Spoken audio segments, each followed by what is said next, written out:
ਦੋਸਤੋ ਅਸਲਾਮ ਵਾਲੇਕੁਮ। ਮੈਂ ਲਿਆਕਤ, ਤੁਸੀਂ ਵੇਖ ਰਹੇ ਹੋ ਮੇਰੇ YouTube ਚੈਨਲ। ਜ਼ਿਲ੍ਹਾ ਸਿਆਲਕੋਟ ਵਿੱਚ CCD ਪੁਲਿਸ ਦੀ ਬੜੀ ਵੱਡੀ ਕਾਰਵਾਈ। ਮਾਰ ਬਿਲਾਲ ਉਰਫ ਬਾਲੂ CCD ਮੁਕਾਬਲੇ ਦੇ ਵਿੱਚ ਪਾਰ ਹੋ ਗਿਆ ਹੈ। ਬਿਲਾਲ ਉਰਫ ਬਾਲੂ ਦੇ ਉੱਤੇ ਤਕਰੀਬਨ 25 ਤੋਂ 30 FIR ਹੈ ਸੀ, ਜਿਹਦੇ ਵਿੱਚ 2 FIR 302 ਦੀਆਂ ਹੈ ਸੀ। ਮਾਰ ਬਿਲਾਲ ਉਰਫ ਬਾਲੂ ਆਪਣੇ ਇਲਾਕੇ ਦੇ ਵਿੱਚ ਬੜਾ ਡਾਊਨ ਔਰ ਡਿੰਗਾ ਬਣੇ ਹੋਏ ਸੀ। ਛੀਨਾ ਲੋਲਾ ਇਹਦਾ ਚਾਚਾ ਸੀ, ਉਹ ਵੀ ਰਿਕਾਰਡ ਯਾਫਤਾ ਜਰਾਇਮ ਦੇ ਵਿੱਚ ਉਹ ਮੁਲਵਿਸ ਹੈ ਸੀ। ਇਹ ਉਹਦਾ ਭਤੀਜਾ ਹੈ ਮਾਰ ਬਿਲਾਲ ਉਰਫ ਬਾਲੂ, ਜਿਸ ਨੇ ਆਪਣੇ ਇਲਾਕੇ ਦੇ ਵਿੱਚ ਦਹਿਸ਼ਤ ਫੈਲਾਈ ਹੋਈ ਸੀ। ਦੁਕਾਨਾਂ ਤੋਂ ਭੱਤਾ ਲੈਣਾ, ਡਕੈਤੀ, ਮਨਸ਼ਿਆਤ ਫਰੋਸ਼ੀ ਔਰ ਕਈ ਐਸੀਆਂ FIR ਇਹਦੇ ਉੱਤੇ ਹੈ ਸੀ। ਔਰ ਜਿਹੜੀ ਮੇਨ FIR ਹੈ ਸੀ ਇਹਦੇ ਉੱਤੇ, ਇਹਨੇ ਆਪਣੀ ਸੱਸ ਔਰ ਆਪਣੀ ਬੀਵੀ ਦਾ ਮਰਡਰ ਕੀਤਾ, ਉਹਨਾਂ ਨੂੰ ਇਹਨੇ ਕਤਲ ਕੀਤਾ, ਜਿਹੜੀਆਂ FIR ਇਹਨੂੰ ਜੇਲ੍ਹ ਦੇ ਵਿੱਚ ਲੈ ਕੇ ਗਈਆਂ ਨੇ। ਮਾਰ ਬਿਲਾਲ ਉਰਫ ਬਾਲੂ ਸਿਆਲਕੋਟ ਰੰਗਪੁਰ ਦਾ ਰਹਿਣ ਵਾਲਾ ਸੀ। ਇਹਦੀ ਉਮਰ ਤਕਰੀਬਨ 32-33 ਸਾਲ ਹੈ। ਤਕਰੀਬਨ 5 ਤੋਂ 6 ਸਾਲ ਦੇ ਆਪਣਾ ਰਾਉਂਡ ਅਬਾਊਟ ਇਹ ਇਸ ਜੁਰਮ ਦੀ ਦੁਨੀਆ ਦੇ ਵਿੱਚ ਇਹਨੇ ਪੈਰ ਰੱਖਿਆ ਹੈ ਤੇ ਆਪਣਾ ਪੈਰ ਚੰਗਾ ਮਜ਼ਬੂਤ ਕੀਤਾ ਹੈ। ਆਪਣੇ ਨਾਲ ਤਕਰੀਬਨ ਕੋਈ ਸੱਜਣ ਬੇਲੀ ਬਣਾ ਕੇ ਤੇ ਆਪਣੇ ਇਲਾਕੇ ਦੇ ਅੰਦਰ ਖੌਫ व हिरास फैला के ये पूरे ज़िले ਦੇ ਵਿੱਚ जनाब ਨਾਮੀਨੇਟ ਹੋ ਗਿਆ ਹੈ। ਆਪਣੀ ਪਰਸਨੈਲਿਟੀ ਬਣਾ ਕੇ ਰੱਖਦਾ ਸੀ ਜਨਾਬ, ਤੇ ਪੁਲਿਸ ਦੇ ਨਾਲ ਇਹਦੀ ਚੱਕ ਪਲਸ ਹੋਈ ਹੈ, ਮੁਤਬਾਦਲ ਫਾਇਰਿੰਗ ਵੀ ਹੋਈ ਹੈ ਤੇ ਬਾਜ਼ ਜਗ੍ਹਾ ਤੇ ਨਸਿਆ ਹੈ, ਇੱਕ ਜਗ੍ਹਾ ਤੇ ਇਹ ਪੁਲਿਸ ਦੇ ਕਾਬੂ ਆ ਗਿਆ ਹੈ।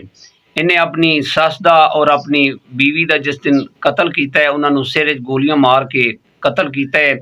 ਔਰ ਆਪਣੇ ਇਲਾਕੇ ਦੇ ਵਿੱਚ ਇਹਦੀ ਹੋਰ ਜ਼ਰਾ ਜਿਹੜਾ ਨਾ ਡਰ ਪੈਦਾ ਹੋ ਗਿਆ, ਖੌਫ ਪੈਦਾ ਹੋ ਗਿਆ, ਲੋਕੀ ਇਸ ਤੋਂ ਬੜੇ ਡਰ ਰਹੇ ਸੀ। ਫਿਰ ਜਨਾਬ ਇਹਨੂੰ ਪੁਲਿਸ ਗ੍ਰਿਫਤਾਰ ਕਰਕੇ ਲੈ ਗਈ, ਇਹਦੇ ਟਰਾਇਲ ਹੋਏ, ਇਹ ਪੇਸ਼ ਹੋਇਆ, ਇਹਦੇ ਕੇਸ ਚੱਲ ਰਹੇ ਸੀ ਔਰ ਇਹਨੇ ਫੋਨ ਤੇ ਧਮਕੀਆਂ ਦੇਣੀਆਂ ਸ਼ੁਰੂ ਕਰ ਦਿੱਤੀਆਂ ਆਪਣੇ ਜਿਹੜੇ ਸਸੁਰਾਲ ਸੀ, ਇਹਦੇ ਸੁਸਰ ਹੈ ਸੀ ਕਿ ਮੈਂ ਮਜ਼ੀਦ ਤੁਹਾਨੂੰ ਹੋਰ ਨੁਕਸਾਨ ਪਹੁੰਚਾਵਾਂਗਾ, ਮੇਰੇ ਹੱਕ 'ਚ ਜਿਹੜੀ ਨਾ ਤੁਸੀਂ ਗਵਾਹੀ ਦੇ ਦਿਓ। ਤਕਰੀਬਨ ਜਿਹੜੇ ਨੇ ਕਤਲ ਕੀਤੇ ਸੀ ਉਸ ਤੋਂ 4 ਮਹੀਨੇ ਬਾਅਦ ਜਨਾਬ ਜਿਹੜੇ ਮਕਤੂਲੀਨ ਦੇ ਗਵਾਹ ਸੀ ਜਨਾਬ, ਉਹ ਇਹਦੇ ਹੱਕ ਦੇ ਵਿੱਚ ਗਵਾਹੀ ਦੇਣ ਨੂੰ ਤਿਆਰ ਹੋ ਗਏ। ਜਦੋਂ ਆ ਕੇ ਉਹਨਾਂ ਨੇ ਜਨਾਬ ਅਦਾਲਤ ਦੇ ਵਿੱਚ ਇਹਨੂੰ ਪੁਲਿਸ ਨੇ ਇਹਨੂੰ ਜਦੋਂ ਪੇਸ਼ ਕੀਤਾ ਤੇ ਉਹਦੇ ਮਕਤੂਲੀਨ ਦੇ ਗਵਾਹ ਨੇ ਇਹਦੇ ਹੱਕ ਦੇ ਵਿੱਚ ਗਵਾਹੀ ਦਿੱਤੀ ਤੇ ਜੱਜ ਸਾਹਿਬ ਨੂੰ ਇਸ ਸਾਰੀ ਵਾਰਦਾਤ ਦਾ ਪਤਾ ਸੀ। ਉਹਨਾਂ ਨੇ ਬਾਕਾਇਦਾ ਇਸ ਕੇਸ ਨੂੰ ਖਤਮ ਕਰਨ ਦੀ ਬਜਾਏ ਟਰਾਇਲ ਦੀ ਤਰਫੋਂ ਲੈ ਗਏ ਇਸ ਕੇਸ ਨੂੰ। ਜੱਜ ਸਾਹਿਬ ਨੂੰ ਸਾਰਾ ਪਤਾ ਲੱਗ ਗਿਆ ਕਿ ਇਹ ਡਰਾਇਆ ਧਮਕਾਇਆ ਗਿਆ ਹੈ ਇਹਦੇ ਮਕਤੂਲੀਨ ਨੂੰ।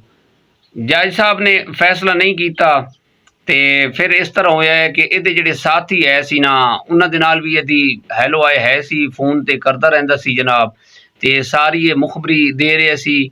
ਤੇ ਇੱਕ ਦਿਨ ਇਸ ਤਰ੍ਹਾਂ ਹੋਇਆ ਕਿ ਜਨਾਬ ਇਹਨੂੰ ਪੁਲਿਸ ਲੈ ਕੇ ਜਾ ਰਹੀ ਹੈ। ਜਦੋਂ ਇਹਨੂੰ ਲਿਜਾਇਆ ਜਾਂਦਾ ਡਿਸਟ੍ਰਿਕਟ ਜੇਲ੍ਹ ਦੇ ਵਿੱਚੋਂ ਕਚਹਿਰੀਆਂ ਤਕਰੀਬਨ ਥੋੜਾ ਫਾਸਲਾ ਹੈ ਸੀ, ਤੇ ਇਹਦੇ ਦੋਸਤ ਜਿਹੜੇ ਨੇ ਉਹ ਤਾਕੋ ਵਿੱਚ ਰਹਿੰਦੇ ਸੀ ਜਨਾਬ। CCTV ਜਿਹੜੀ ਉਹਦੇ ਅੰਡਰ ਹੈ ਸੀ ਬਿਲਾਲ ਉਰਫ ਬਾਲੂ।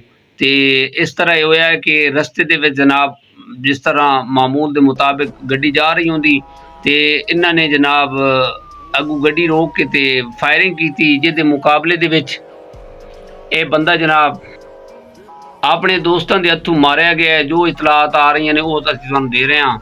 ਆਪਣੇ ਦੋਸਤਾਂ ਦੀ ਗੋਲੀ ਦੇ ਨਾਲ ਇਹ ਜਨਾਬ ਮਾਰ ਬਿਲਾਲ ਔਰ ਬਾਲੂ ਮਾਰਿਆ ਗਿਆ ਹੈ।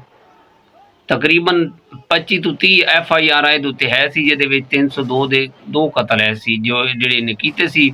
ਆਪਣੀ ਸੱਸ ਦਾ ਔਰ ਆਪਣੀ बीवी ਦਾ ਖੂਨ ਕੀਤਾ ਸੀ ਨੇ। ਇਹਦਾ ਚਾਚਾ ਛੀਨਾ ਲੋਲਾ ਬੜਾ ਬਦਮਾਸ਼ ਸੀ ਆਪਣੇ ਦੌਰ ਦੇ ਵਿੱਚ, ਇਹ ਉਹਦਾ ਭਤੀਜਾ ਹੈ ਸੀ ਜਨਾਬ। ਉਸੇ ਇਲਾਕੇ ਦੇ ਵਿੱਚ ਇਹ ਜਿਹੜਾ ਰੰਗਪੁਰਾ ਇਲਾਕਾ, ਇਹਦੇ ਵਿੱਚ ਕਈ ਐਸੇ ਜਨਾਬ ਜਰਾਇਮ ਪੇਸ਼ਾ ਅਫਰਾਦ ਪਹਿਲੇ ਰਹਿ ਚੁੱਕੇ ਨੇ ਜਿਨ੍ਹਾਂ ਨੂੰ ਇਬਰਤ ਦਾ ਨਿਸ਼ਾਨ ਬਣੇ ਨੇ। ਤੇ ਫਿਰ ਇਹਨੇ ਆ ਕੇ ਜਨਾਬ ਇਸ 5-7 ਸਾਲ ਦੇ ਵਿੱਚ ਚੰਗੀ ਹਲਾਸ਼ੇਰੀ ਮਚਾਈ ਹੈ, ਜਿਹੜਾ ਜਨਾਬ ਹੁਣ ਇਹ ਆਪਣੇ ਅੰਜਾਮ ਤੱਕ ਅੰਜਾਮ ਤੱਕ ਪਹੁੰਚ ਗਿਆ ਹੈ। ਤੇ ਬਾਕੀ ਕੁਝ ਬੰਦੇ ਦੇ ਕਮੈਂਟ ਆਉਂਦੇ ਨੇ ਜੀ ਇਹ ਫੇਕ ਹੈ। ਅਲਹਮਦੁਲਿਲਾ ਤੁਸੀਂ ਜਨਾਬ ਇਹ ਜਿਹੜਾ ਨੰਬਰ ਹੈ ਨਾ CCD ਦਾ, ਇਸ ਤੇ ਕਾਲ ਕਰੋ। ਆਪਣੇ ਇਲਾਕੇ ਦੇ ਵਿੱਚ ਕੋਈ ਵੀ ਤੁਹਾਡਾ ਕੰਨ ਟੁੱਟਾ ਬਦਮਾਸ਼ ਜਾਂ ਜਰਾਇਮ ਪੇਸ਼ਾ ਅਫਰਾਦ, ਕੋਈ ਕਿਸੇ ਨੇ ਉਹਨੂੰ ਰੱਖੇ ਹੋਏ ਹੈ, ਪਨਾਹ ਦਿੱਤੀ ਹੋਈ ਹੈ ਜਾਂ ਕੋਈ ਇਸ ਤਰ੍ਹਾਂ ਦਾ ਹੈ, तो इंशाअल्लाह फ़ौरन कार्रवाई होएगी। जो सुहेल ज़फ़र चट्ठा साहब ने अपना रिकॉर्ड कराया है, प्रेस कॉन्फ्रेंस की है, ਉਸ ਤੇ ਉਹ ਪੂਰਾ ਉਤਰ ਰਹੇ ਨੇ ਔਰ ਅਲਹਮਦੁਲਿਲਾ ਹਰ ਇਲਾਕੇ ਦੇ ਵਿੱਚ ਆਏ ਦਿਨ ਕੁਛ ਨਾ ਕੁਛ ਜਿਹੜੇ ਇਹਨਾਂ ਜਰਾਇਮ ਪੇਸ਼ ਅਫਰਾਦ ਉਹ ਆਪਣੇ ਮੰਤਕ ਅੰਜਾਮ ਤੱਕ ਪਹੁੰਚ ਰਹੇ ਨੇ ਔਰ ਸਾਨੂੰ ਯਕੀਨ ਕਰੋ ਦਿਲੀ ਖੁਸ਼ੀ ਹੈ ਔਰ ਅਸੀਂ ਆਪਣੀ ਸੀਸੀਡੀ ਪੁਲਿਸ ਔਰ ਪੰਜਾਬ ਪੁਲਿਸ ਨੂੰ ਇੱਕ ਸਪੋਰਟ ਔਰ ਸਲੂਟ ਕਰਨੇ ਆ पेश करने कि उन्हें यकीन करो कि साड़ी जी परेशानी आई ना आए दिन डकैती और जोड़े जराइम हो रहे हैं पहले दिन निस्बत हालात बहुत बेहतर हो चुके हैं। मार बिलाल और बालू जड़ा अपने इलाके दे विच बड़ा वहशत एक नां सी दबदबा ऐसी लोग इस तो बड़े डरदे हैं बड़े खौफ आ अपने इलाके दे विच जेड़ा जनाब हुण खत्म हो गया है वो बुत तोड़ दिता है खौफ वाला। हुण अपने इस इलाके दे विच जेड़ा रंगपुरा दा इलाका है जिला सियालकोट दे विच उम्मीद है हुण अमन कायम होएगा इंशाअल्लाह। इस इलाके दे विच हुण मजीद कोई ऐसा कन टुटा मार बिलाल नहीं बनेगा। और बाकी सीसीडी पुलिस जिहड़ी कार्रवाई कर रही है वो ठोस शवायद दे नाल कर रही है। वो ऐरा गैरा या इस तरह का जिवें फेक तुसी कह रहे हो फेक एनकाउंटर हो रहे हैं वो इस तरह नहीं हो रहा। ठोस शवायद दे नाल कार्रवाई कर रही है और अलहमदुलिल्लाह तकरीबन 95% जिहड़ा है ना वो रिजल्ट आ रहा है हर एरिए दे विच आ रहा है हर अपना जिहड़ा जिला है उस एरिए दे विच आ रहा है। जिहड़े डिंगे बदमाश बने हुए हैं उन्होंने मस्जिदां दा रुख कीता होया। मैं पहले ही वीडियो च कहा सी कि पनाह लै रहे ने। अच्छा मजे की गल है जिहड़ी इन्हां डिंगे बदमाश बने हुए सी ना इन्हां दी जिहड़ी पुष्ट पनाही कर रहे सी ना वो इस तरह किनारा कश हो गए ने ना यकीन करो कि हुण पता ही नहीं चल रहा।